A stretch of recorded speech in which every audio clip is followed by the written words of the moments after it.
একবার গোপালের কাছ থেকে তার এক প্রতিবেশী বেশ কিছু টাকা ধার করেছিল, কিন্তু বহুদিন হয়ে যাওয়ার পরেও সেই প্রতিবেশী কিছুতেই সেই টাকা পরিশোধ করছিল না। গোপাল বারবার চেয়েও কোনো লাভ হচ্ছিল না, সে কিছুতেই টাকা ফেরত দিচ্ছিল না। তাই গোপাল একদিন ঠিক করলো বারবার না চেয়ে এবার সরাসরি তার বাড়ি গিয়েই টাকা আদায় করবে।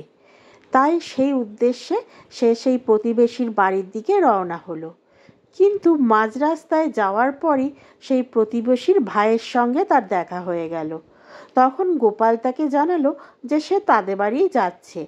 এই কথা শুনে সেই লোক বুঝতে পারলো যে গোপাল কী উদ্দেশ্যে তাদের বাড়ি যাচ্ছে।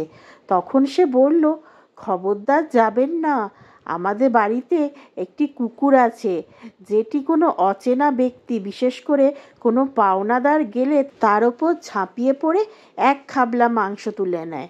এ কথা শুনে গোপাল সেই দিন আর তার বাড়ি গেল না।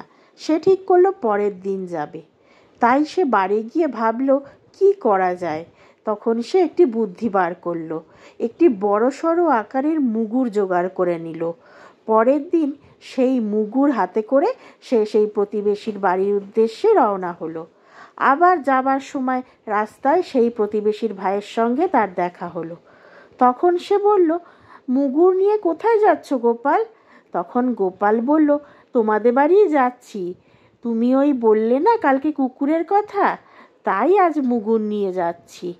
তখন সেই ভদ্রলোক জিজ্ঞেস করলো, কুকুরের সঙ্গে মুগুরের কি সম্পর্ক? তখন গোপাল বলল, কেন শোনোনি, যেমন কুকুর তার তেমন মুগুর।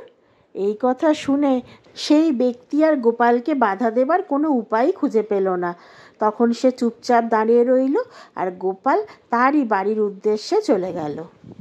এই ধরনের সুন্দর সুন্দর গল্প শোনার জন্য এখনই আমার চ্যানেলটি সাবস্ক্রাইব করে নিন।